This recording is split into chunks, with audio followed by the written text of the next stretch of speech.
نحمدہ ونصلی علی رسولہ الکریم اما بعد فاعوذ باللہ من الشیطان الرجیم بسم اللہ الرحمن الرحیم رب اشرح لی صدری ویسر لی امری واحلل عقدۃ من لسانی یفقہوا قولی ربی زدنی علما اللہم فقہنا فی الدین اللہم انی اسألک علما نافعا وعملا متقبلا ورزقا طیبا اللہم انفعنا بما علمتنا وعلمنا ما ینفعنا وزدنا علما۔ انشاءاللہ آج ہم سورۃ الفاتحہ شروع کریں گے، اور اس سے پہلے ہم تعوذ اور تسمیہ جو کہ نام ہے اعوذ باللہ من الشیطان الرجیم اور بسم اللہ الرحمن الرحیم، تھوڑا سا ان کے بارے میں پڑھیں گے۔ اور یہ ہے کہ جیسے میں نے کہا تھا آپ سے پہلے بھی کہ میں روٹ ورڈز بھی ساتھ ساتھ بتاتی جاؤں گی۔ اگر آپ لوگوں میں سے کسی کے لیے ذرا زیادہ لگ رہا ہو تو آپ سکپ کر سکتے ہیں۔ سکپ کا مطلب یہی ہے کہ آپ سنیے اس کو ضرور، لیکن بے شک آپ نے اس کے بارے میں زیادہ وری نہیں کرنا ہے اگر نوٹس نہیں بنانے، یا لیکن آپ میں سے جو چاہتے ہیں کہ روٹ ورڈز بھی معلوم چل رہے ہوں تو اس، اور وہ لکھ رہے ہیں اتفاق سے، اگر آپ نوٹس بنا رہے ہیں تو روٹ ورڈز لکھتے جائیے لفظوں کے اوپر۔ اس سے کیا ہوگا کہ آگے جا کے چند سپاروں کے بعد آپ کی لائف بہت آسان ہوگی، آپ کو لفظوں کی پہچان بہت اچھے سے انشاءاللہ ہو جائے گی۔ پھر شروع کرتے ہیں۔ اعوذ باللہ من الشیطان الرجیم۔ اعوذ کا روٹ ہے عین واو ذال، جس کا مطلب ہوتا ہے پروٹیکشن اور حفاظت، یعنی تعویذ کا لفظ آپ نے سنا ہوگا، عام طور پر وہ سنتے ہیں نا، وہ بھی اسی سے نکلا ہوا ورڈ ہے اعوذ سے، اور سب کانٹیننٹ میں کافی عام ہے، یا تعویذ پہنتے ہیں لوگ گلے میں بھی، اور ایمیلیٹ سا ہوتا ہے جو لوگ پہنتے ہیں وہ یعنی اسی بلیف کے ساتھ پہنتے ہیں نا کہ اسی وجہ سے کوئی پروٹیکشن یا کوئی پرابلم دور کرنے کے لیے۔ پھر ہے باللہ، یعنی بی کا مطلب ہوتا ہے ساتھ، اللہ، اللہ کا روٹ ہے حمزہ لام ہا، اس کا اللہ جب ہم کہتے ہیں تو الہ یعنی خاص الہ۔ میں پناہ مانگتی ہوں ساتھ اللہ کے، کس سے؟ اگر اللہ کے پاس میں پناہ لے رہی ہوں تو کس سے پناہ لے رہی ہوں؟ من سے، الشیطان اور رجیم، کون سے شیطان سے؟ جو رجیم ہے۔ شیطان کا روٹ ہے شین توا نون، جس کا مطلب ہوتا ہے دور پھینکا ہوا، دھتکارا ہوا، اور رجیم راجیم میم ہے، اس کا روٹ رجم کا مطلب ہوتا ہے ریجیکٹ کیا ہوا اور جس کو پسند نہیں کیا جاتا۔ اور رجم کا ایک لفظ ہے جو ہماری شرعیہ پنشمنٹ بھی ہے زنا کے لیے۔ تو اعوذ باللہ من الشیطان الرجیم، ایک ہمیں قرآن میں بھی اللہ سبحانہ وتعالیٰ نے سورہ نحل میں فرمایا ہے کہ ہم جب بھی قرآن پڑھیں تو اعوذ باللہ من الشیطان الرجیم۔ ویسے ہم انٹروڈکشن میں بھی کافی بات کر چکے ہیں کہ کس طریقے سے شیطان بہکاتا ہے، تنگ کرتا ہے، ڈسٹریکٹ کرتا ہے، اس لیے اعوذ باللہ من الشیطان الرجیم سے قرآن کا پڑھنا بہت ضروری ہے۔ کوئی بھی دین کام کرے تو شیطان اس کو روکنے کی کوشش کرے گا، اور اعوذ باللہ من الشیطان الرجیم جب ہم پڑھتے ہیں تو اللہ سبحانہ وتعالیٰ کا وعدہ ہے کہ اللہ ہمیں پروٹیکٹ کریں گے۔ غصے کے وقت بھی اعوذ باللہ پڑھنے کے لیے ہمیں حدیث سے پتہ چلتا ہے۔ اس کے بعد یہ کہ ایک ریکمنڈیشن یہ ہوگی کہ جب بھی اعوذ باللہ پڑھیں تو اکثر لوگ ایسے ہی پڑھ رہے ہوتے ہیں نا، اعوذ باللہ من الشیطان الرجیم بسم اللہ الرحمن الرحیم، تھوڑا سا سوچ کے پڑھیں کہ آپ کس کو دھتکارنا چاہ رہے ہیں، کس کو دور بھگانا چاہ رہے ہیں، کیونکہ جب ہم سوچ کے پڑھتے ہیں یعنی کہ ہم گویا شیطان اعوذ باللہ سن کے بھاگ جاتا ہے، دور چلا جاتا ہے، تو تھوڑا سا مائنڈ فلی شعور کے ساتھ پڑھیے۔ پھر ہے بسم اللہ الرحمن الرحیم۔ اگین بسم اللہ میں با جو ہے اس کا مطلب ساتھ، اسمی نام، اور جو اسم ہے اس کا روٹ ہوتا ہے سین میم واو، جس کا مطلب ہوتا ہے اونچا، کوئی چیز جو ایزیلی آرام سے نظر آ جائے، جیسے اسٹیج پر پوڈیم ہوتا ہے نا، تو جو بھی پریزیڈنٹ یا جو بھی اسپیک کرتا ہے، ٹاک کرتا ہے، تو وہ نیچے سے اچھے سے نظر آتا ہے، اور آسمان بھی جس طرح اونچا ہے اچھے سے نظر آتا ہے۔ تو اسم یعنی نام کا لفظ کیوں سین میم واو سے نکلا؟ اس کا مطلب ہے کہ جو آسانی سے نشاندہی کی جا سکے، اچھے سے نظر آنا، اور اسی سے یہ لفظ ہے کہ اچھے سے نشاندہی ہو سکے۔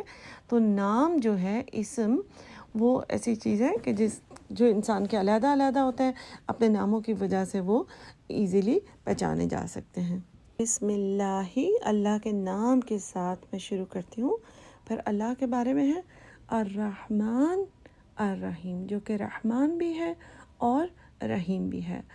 تو اللہ کے بارے میں بتایا، پہلے ہم نے اللہ کے پاس شیطان سے پناہ لی، پھر کام کو شروع کرنے سے پہلے ہمیں حدیث سے پتہ چلتا ہے کہ اللہ تعالیٰ اس کام میں برکت ڈال دیتے ہیں۔ تو اللہ کے نام کے ساتھ میں شروع کرتی ہوں، الرحمن الرحیم۔ رحمان اور رحیم دونوں کا جو روٹ ہے وہ ہے را ہا میم۔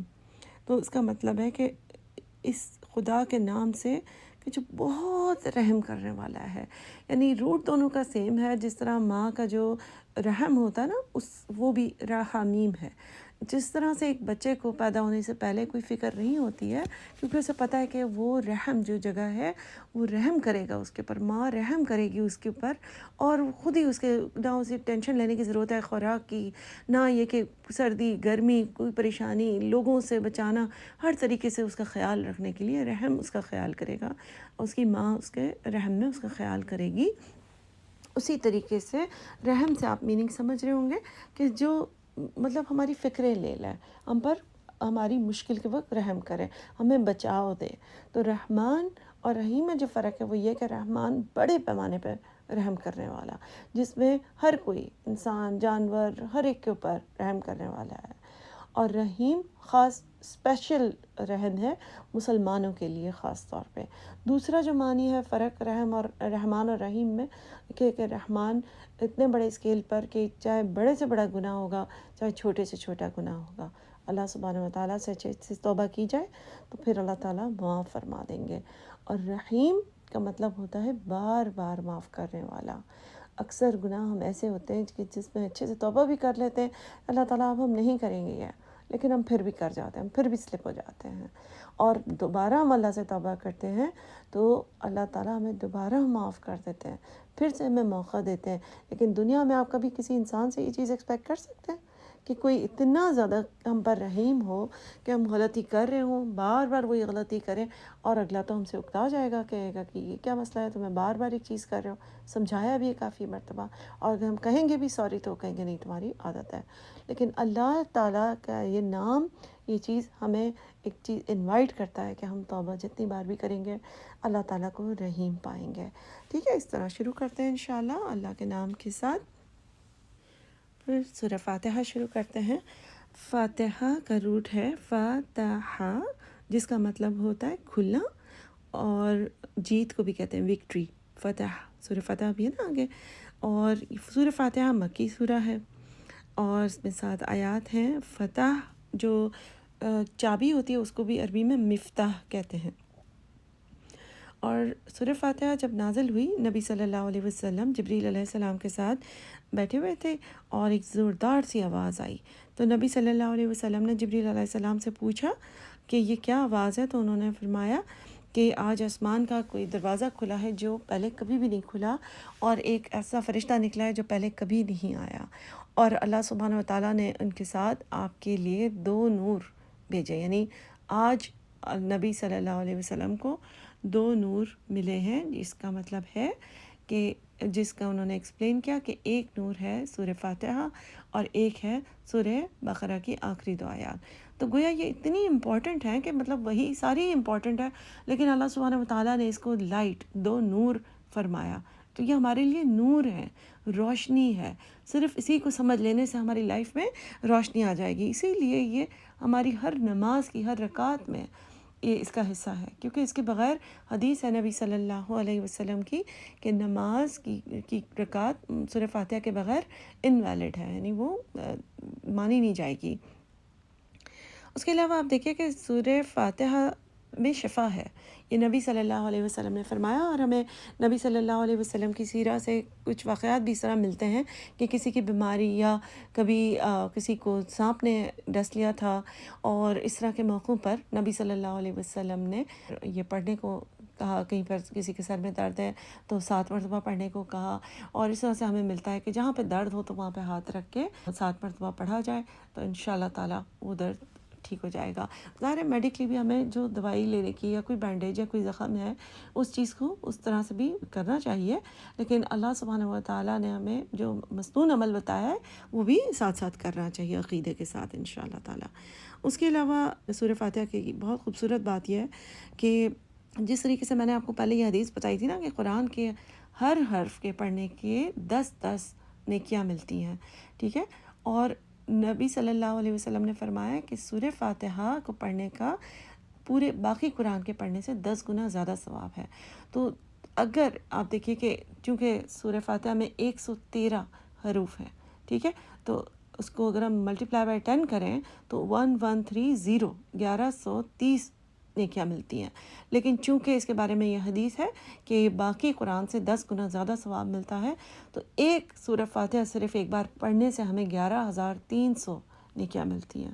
اگر آپ کبھی ڈرائیو بھی کر رہے ہیں، کچھ اور سمجھ نہیں آ رہا، کیونکہ سورہ فاتحہ تو دعا بھی ہے نا، اس کو آپ جیسے ہم تفسیر اس کی پڑھیں گے تو آپ دیکھیں گے کہ کمپلیٹ دعا ہے، بہت خوبصورت، بہت گہری دعا ہے.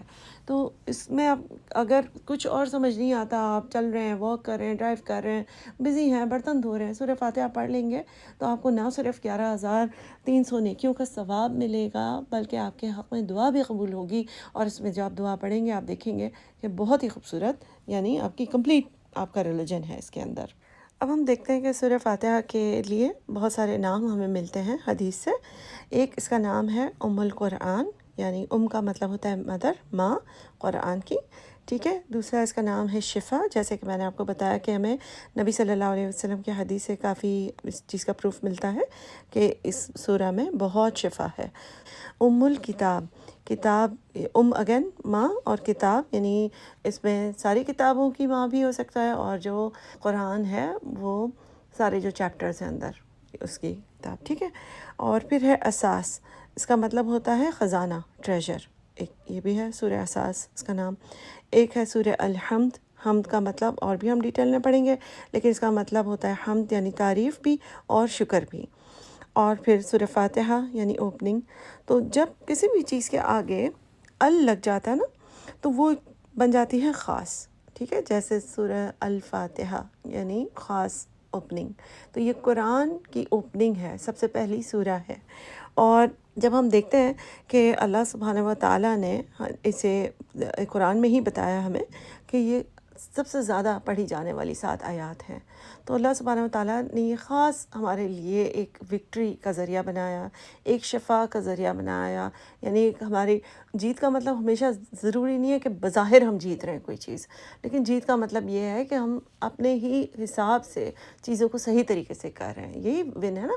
جب ہم سورہ عصر بھی پڑھیں گے تو ہم دیکھیں گے کہ باقی سب لاس میں ہیں، صرف وہ لوگ ٹھیک ہیں جو ایک کام کرتے ہیں، دین پر ہیں. تو دیکھتے ہیں سورہ فاتحہ کی پہلی آیت پڑھتے ہیں. بسم اللہ الرحمن الرحیم. الحمد للہ رب العالمین. الحمد، تو اگین حمد کا مطلب دونوں ہیں. ایک مطلب اس کا ہے تعریف، اور حمد وہ تعریف ہوتی ہے جس میں کوئی جھوٹ، کوئی بناوٹ نہیں ہوتی، کوئی ریزن نہیں ہوتا تعریف کا سوا اس کے کہ وہ چیز یا وہ شخصیت تعریف کے قابل ہو. یعنی اس کے لیے ضروری نہیں ہے کہ کوئی تعریف کرے تو ہی تعریف. کبھی کبھی ہم تعریف کرتے ہیں کسی کی اس کی ہمت بڑھانے کے لیے، رائٹ. کبھی کبھی ہم کرتے ہیں کہ واقعی کسی کے اندر کوئی اسکل ہوتی ہے تب، لیکن جو اوپینین ہوتا ہے نا ہمارا وہ یہ ہوتا ہے کہ اچھا نہیں، یہ اس کا کلر بہت اچھا ہے، اس چیز کی اس نے کلرنگ بہت اچھی کی ہے. یہ اوپینین ہو سکتا ہے، کسی اور کا اوپینین ایسا نہ ہو تو ہم تعریف کر رہے ہیں. لیکن ایک ہوتا ہے فیکٹ کہ یہ چیز ایسے ہی ہے، اب کوئی تعریف کرے یا نہ کرے. حمد وہ تعریف ہوتی ہے کہ کسی کی تعریف کی ضرورت نہیں ہوتی، وہ قابل ہی تعریف کے قابل ہے. اللہ تعالیٰ الحمد، تمام تعریفیں اللہ کے لیے ہیں، ہر تعریف اللہ کے لیے ہے، خاص تعریف اللہ کے لیے ہے جو نارملی کسی اور کے لیے نہیں ہو سکتی. اگر آپ دوسرا معنی ہم حمد کا دیکھیں تو ہے شکر، یعنی اللہ کا شکر ہے کہ اللہ. اور شکر ہم کب ادا کرتے ہیں؟ جب ہمیں اس چیز کی آشنائی ہو، اس چیز کا شعور ہو کہ یہ ہمیں فائدہ پہنچائے. اللہ کی ذات سے ہمیں بہت فائدہ ہے، یعنی یہ نعمت اللہ تعالیٰ نے ہمیں دی اس کی بھی. لیکن جب حالات ہمارے حساب سے ہوتے ہیں یا حالات ہمارے حساب سے نہ ہوں تب بھی ہم اللہ کی تعریف کرتے ہیں.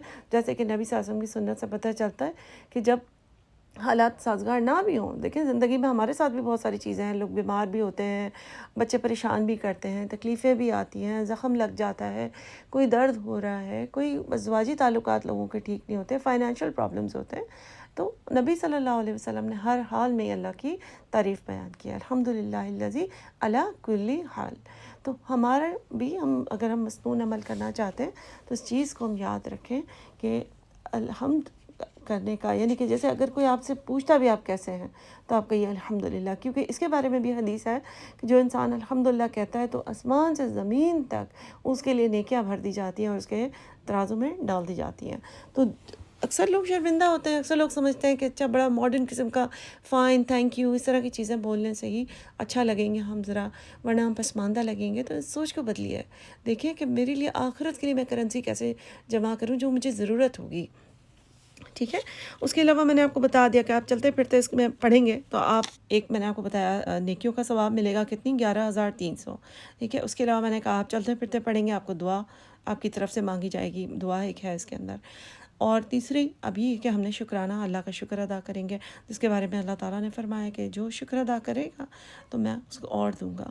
تو ہم الحمدللہ رب العالمین جب شکر کے پوائنٹ آف ویو سے بھی کہتے ہیں، گویا ہم اللہ تعالیٰ کا شکر ادا کر رہے ہیں. للہ لیے اللہ کے. اور تھوڑا سا میں نے ٹچ کیا تھا آپ کو بسم اللہ میں، اللہ جو لفظ ہے اس کا روٹ ہے حمزہ لام ہا، جس کا مطلب ہے الہ. عام طور پہ گاڈ کو یوز کیا جاتا ہے الگ کلچرز میں بھی، الگ ریلیجنس میں بھی، پہلے بھی ہماری ہسٹری میں بھی. لیکن جب ہم الہ کہتے ہیں تو وہ ایسا ہی ہے کہ جیسے لگا کے کسی چیز کو ہم خاص بناتے، تو خاص خدا اللہ سبحانہ و تعالیٰ، نارمل خدا نہیں، اللہ تعالیٰ خاص ہمارے اللہ ہی خدا ہے. جیسے ہم کہتے ہیں نا مجھے یہ کتاب دے دیں، مجھے وہ کتاب دے دیں، تو وہ جو ہوتا ہے نا خاص، یعنی انگلش میں ہم جب کہتے ہیں give me a book and give me the book, جب ہم دا بک کہہ رہے ہوتے ہیں تو ہم بڑی اسپیسیفک چیز مانگ رہے ہیں. تو اسی طریقے سے کا مطلب ہوتا ہے خاص. الحمد خاص تعریف، للہ اللہ کے لیے، اب رب جو لفظ ہے اس کا ٹرانسلیشن ہم رب ہی کریں گے، کیونکہ جب ہم اس کو صرف ٹرانسلیٹ کر کے جو پیدا کرنے والا ہے لکھتے ہیں تو وہ پھر کافی نہیں ہوتی. اس کے اندر بہت سارے معنی آ جاتے ہیں. رب کے اندر پیدا کرنے والا یعنی خالق بھی، مالک بھی، رازق بھی، یہ سارے معنی آ جاتے ہیں. اللہ سبحانہ و تعالیٰ نے صرف پیدا کیا، یہ لکھنا تو کیوں جسٹیفائی نہیں کرتا نا. تو اللہ سبحانہ و تعالیٰ نے ہمیں جب پیدا کیا تو ہماری قسمت بھی بنائی، ہمارے لیے پلان بھی کیا، اور صرف ایک بندے کے لیے نہیں، ہر ایک کے لیے، اور صرف انسانوں کے لیے نہیں، سارے جانوروں کے لیے، بلکہ سارے جانداروں کے لیے، جتنے بھی پرندے جو ہیں ان کے لیے بھی، سمندر میں بھی جتنے ہیں، انسانوں کے لیے، جانوروں کے لیے، جو پودے ہیں ان کے لیے بھی اللہ سبحانہ و تعالیٰ نے پلان کیا کہ کس کی لائف کتنی ہوگی، کون کیسے جیے گا، کون کیسے تھنک کرے گا، کون کھائے گا کیا، کون پیے گا کیسے، کون بچے کیسے پیدا کرے گا، کون انڈے دے گا، کون کسی جانور کو کھائے گا، کون گوشت کھائے گا، کون ویجیٹیبل کھائے گا. تو یہ ساری چیزیں پلاننگ میں آ جاتی ہیں. اور سسٹینر ہے اللہ تعالیٰ، رازق بھی ہے اللہ تعالیٰ نے، سسٹمز بنا دی ہر ایک کے لیے، ہر ایک کا ایک ایکو سسٹم بھی آئی ہے. تو یہ سب چیزیں کس نے کی ہیں؟ یہ رب نے کیا. جیسے عربک میں عورت کو رب البیت بھی کہا جاتا ہے، گھر کی رب، یعنی رب کا مطلب ہوتا ہے جو ہر چیز کا ٹیک کیئر کرتا ہے. تو ایک ماں بھی جو ہوتی ہے وہ صرف ایسا تو نہیں ہے نا کہ ایک کھانا بنا کے روز صرف چاول بنا کے تو نہیں رکھ دیتی نا، وہ کبھی یہ بناتی ہے، کبھی پاستا بنائے گی، کبھی پیزا بنائے گی، کبھی الگ چیزیں بنا رہی ہے، کبھی قیمہ بنا رہی ہے، ڈفرینٹ چیزیں بناتی ہے تاکہ بچے انجوائے کر سکیں. اور اس کے علاوہ ہر ایک کی دیکھ بھال کی گرم ہے. اس کے علاوہ صرف ایک کھانے کی چیز نہیں ہے، اس کے لیے گروسری کرنی ہے، پلاننگ کرنی ہے، کون کیا کھانا پسند کرتا ہے وہ ماں کو پتہ ہوتا ہے، اور لنچ میں کیا دینا ہے. یہ صرف ایک ڈپارٹمنٹ ہے کھانے کا. اس کے علاوہ کپڑوں کا ڈپارٹمنٹ، چھوٹے ہو رہے ہیں، سردیوں کے، گرمیوں کے، اس کے علاوہ سونے کا. تو یہ سب چیزوں کی وہ ان کو گائیڈ کرتی رہتی ہے، ہدایت دیتی رہتی ہے. اس کے علاوہ مینرزمس کا، اس کے علاوہ بہت ساری اور چیزیں. تو یہ رب البیت، تو اس سے آپ اندازہ لگائیں کہ اللہ تعالیٰ رب ہے، مطلب اللہ تعالیٰ ہر چیز کا ٹیک کیئر کر رہے ہیں. تو پھر ہے العالمین، الحمد للہ رب العالمین. رب العالمین میں بھی اب دیکھیے العالمین، عالمین کا روٹ ہے عین لام میم. اور اس میں آپ دیکھیے کہ ہم عام طور پہ ٹرانسلیشن کرتے ہیں اللہ تعالیٰ، سب تعریف اللہ کے لیے ہے جو رب ہے تمام جہانوں کا. اب جہان ہم بول دیتے ہیں لیکن عالم میں بہت ساری چیزیں آ جاتی ہیں. اگر جگہ کے حساب سے دیکھیں تو بہت ساری دنیا میں پلانٹس بھی ہیں، اور اگر پلانٹس کے علاوہ آپ دیکھیں کہ زمین ہے، سمندر ہے، کتنی جگہ ہیں. ہر چیز کا اللہ تعالیٰ رب ہے. اگر ہم جگہ کو چھوڑ دیں، اگر ہم فیزز، زندگی کے لائف کے انسان کے فیزز ہوتے ہیں، اس کو دیکھیں کہ انسان کے بچپن میں بھی وہی اللہ ہے، وہی رب ہے، جوانی میں بھی، بڑھاپے میں بھی. اس کے علاوہ صبح بھی وہی رب ہے، شام میں بھی وہی رب ہے. اس کے علاوہ فیلنگز کے حساب سے دیکھیں، وہ بھی ایک عالم ہوتا ہے نا انسان کا، کہ بچپن کا عالم تو ہم نے پڑھ لیا، جوانی کا عالم، بڑھاپے کا عالم. اس کے علاوہ فیلنگ کو دیکھیں تو وہ بھی ایک عالم ہوتا ہے، کہ خوشی کا عالم تھا، اداسی کا عالم. تو جگہ کے حساب سے دیکھیں یا فیز کے حساب سے انسان کی دیکھیں یا فیلنگ کے حساب سے، یہ سارا عالم ہے. تو اب آپ دیکھیں کہ اللہ سبحانہ و تعالیٰ کی جب ہم نماز میں آپ دیکھیں گے نا، جیسے کہ یہ حدیث بھی ہے کہ نماز کی ہر رکعت میں سورہ فاتحہ پڑھنی ضروری ہے. تو اور الرٹ ہو گئے اور شعور کے ساتھ آپ پڑھیے. جب آپ پڑھیں الحمدللہ رب العالمین، آپ کی چینج ہو جائے گی پوری تھنکنگ. آپ کی نماز کے اندر جو سوچ ہے نا، وہ پوری بدل جائے گی. آپ کو نماز میں مزہ آنے لگ جائے گا انشاءاللہ. اس کے بعد آیت ہے الرحمن الرحیم. جیسے کہ میں نے بسم اللہ الرحمن الرحیم میں بھی آپ کو بتایا اس کا مطلب، کہ الرحمن الرحیم کے روٹ دونوں کا سیم ہے، را ہا میم، جس کا مطلب یہی ہوتا ہے کہ رحم، یعنی اس کے اوپر رحم کیا گیا. اور رحمان اور رحیم میں نے فرق بھی آپ کو بتایا، ایک بڑے اسکیل کے اوپر رحم کرنے والا اور ایک بار بار رحم کرنے والا، کہ رحم آنے والا. اور رحم میں نے آپ کو پہلے بھی ایکسپلین کیا تھا کب ہوتا ہے رحم. رحم کی صورت کب پیدا ہوتی ہے؟ جب انسان کسی پرابلم میں ہو یا اسے رحم کی ضرورت ہو، تب ہم رحم کہتے ہیں نا. تو اللہ تعالیٰ بار بار رحم کرتا ہے ہم پر، بار بار رحم کرتا ہے. اور دوسرا معنی اس کا یہ کہ ایک جنرل رحم ہے اور ایک خاص رحم ہے. الرحیم کا مطلب ہے خاص طور پہ مسلمانوں پر، اور رحمان میں وہ سارا آ جاتا ہے. ہم دنیا میں دیکھتے ہیں، یعنی جانوروں میں بھی، ماں اور بچے میں ہم رحم دیکھتے ہیں، تو یہ اللہ کی طرف سے ہے. تو اب آپ دیکھیے کہ جیسے ہی اللہ تعالیٰ نے فرمایا کہ الحمدللہ رب العالمین، تو جب ہم یہ چیز پڑھتے ہیں تو ہم سوچتے ہیں کہ یہ تو بہت بہت بڑا رب ہے. یہ تو ہماری ایکسیس ہی نہیں ہے اس رب کے پاس. اتنے بڑے، اگر ایون کسی کمپنی کے سی ای او کے بارے میں ہم پڑھتے ہیں تو ہم سوچتے ہیں کہ اچھا یہ تو بہت ہی بڑی بات ہے. اس سے تو میٹنگ پتہ نہیں کیسے ہوتی ہوگی، اس کے تو پتہ نہیں کتنے گارڈز ہوتے ہوں گے، اس کو تو لوگ مطلب بہت خاص لوگ ہی دیکھ سکتے ہوں گے، بہت مصروف ہوتا ہوگا. لیکن اس کے فوراً بعد اللہ تعالیٰ نے ہمیں بتایا نہیں، یہ جو رب ہے وہ الرحمن ہے اور الرحیم ہے. یہ تو تمہارے بہت قریب ہے، یہ تو تم پر بار بار رحم کرے. یہ تو تمہارے، جب ہم نماز پڑھ رہے ہیں تو ہم میٹنگ کر رہے ہیں. اکارڈنگ ٹو دا حدیث جب ہم سورہ فاتحہ پڑھتے ہیں تو جب بندہ ایک آیت پڑھتا ہے تو اللہ تعالیٰ اس کا جواب دیتا ہے، پھر انسان دوسری آیت پڑھتا ہے تو اللہ تعالیٰ اس کا جواب دیتا ہے. تو اللہ تعالیٰ تو ہمارے اتنے قریب ہیں. اتنا بڑا رب جس کے بارے میں ہم کہتے ہیں کہ تمام تعریف، تمام شکرانہ اس رب کے لیے ہے جو رب ہے تمام جہانوں کا. اور وہ کون ہے؟ فوراً اس کے ایٹریبیوٹس بتا دیے، فوراً اس کے بارے میں بتایا اس کی کہ یہ رحمان ہے اور یہ رحیم ہے. یہ سخت نہیں ہے جیسے دنیا میں انسان ہوں گے اگر اپنے مال یا اسٹیٹس کی وجہ سے. اللہ تعالیٰ تو بہت نرم ہے، اللہ تعالیٰ تو ہمارے بہت قریب ہے. ٹھیک ہے، تو اس چیز کو آپ ذہن میں رکھ کے نماز پڑھیں. اور آپ دیکھیے کہ پہلے ہم تعریف کر رہے ہیں اور فوراً ہم دیکھ رہے ہیں کہ اتنا کوئی دنیا میں امپورٹنٹ پرسن ہو تو ہم سوچ ہی نہیں سکتے کہ وہ ہماری بات سنے اتنی بار، اور وہ ہمیں معاف بھی کرے، ہم پر رحم بھی کرے، ہمارے ساتھ اتنی بات چیت کرے کہ میٹنگ کرے ہمارے ساتھ. کیونکہ جب ہم نماز پڑھتے ہیں تو ایک ون آن ون میٹنگ ہو رہی ہوتی ہے نا. اور جیسے ہی اللہ تعالیٰ کے رحمان اور رحیم ہونے کے بارے میں بتایا تو فوراً آپ دیکھیے مالک یوم الدین، مالک ہے. اب جو ورڈ ہے نا میم لام کاف، مالک، اس کا مطلب ہے کسی چیز کا اونر ہونا بھی، یعنی مالک، اور کسی چیز کے اوپر کمپلیٹ اتھارٹی پہ ہونا، مطلب اس کے بارے میں ماسٹر ہونا. اب دنیا میں تو ہم اونر ہو سکتے ہیں کہ یہ آپ کو معلوم ہے کہ چلیں یہ لیپ ٹاپ آپ کا، آپ اونر ہیں اس کے، اپنے پیسے دیے، لیکن آپ ہو سکتا ہے آپ کو چلانا، مطلب وہ خراب ہو جائے تو آپ کو ٹھیک کرنا نہیں آئے گا. اللہ تعالیٰ کے پاس کمپلیٹ اتھارٹی ہے ہر چیز کا، نہ صرف ہر انسان کا بلکہ ہر چرند پرند، ہر پودے کا، ہر ستارے کا، سارے جو ریت کے دانے ہیں اس کا، پانی کے ذرات ہیں، ہر چیز کا مالک ہے. اور اب اس میں مزید اللہ تعالیٰ نے اس آیت میں بتایا یوم الدین، اس دن کا جب بدلے کا دن ہے. تو دال یا نون جو ہے نا اس کا مطلب ہے بدلے کے دن، جس کو یوم قیامت کہتے ہیں. قیامت کے دن کیا ہوگا؟ ہر چیز جو انسان نے جمع کی ہوگی اور جو کمایا ہوگا دنیا میں اعمال کے مطابق، اس کا بدلہ دیا جائے گا. تو دین کا مطلب ہوتا ہے بدلے کا دن، ایکسچینج ہوگا. اس دن ہمیں یہ کرنسی کام آئے گی. تو یہاں پہ ہمیں یہ کیوں بتایا گیا کہ مالک ہے اللہ تعالیٰ اس دن کا؟ ایک تو فزیکلی کہ اس دن کا مالک ہے، جو قیامت کا دن ہوگا اللہ ہی کے پاس کنٹرول ہوگا کہ اللہ اس دن کو کتنا لمبا کرے، کتنا چھوٹا کرے، کتنا گرم کرے، کتنا ٹھنڈا کرے.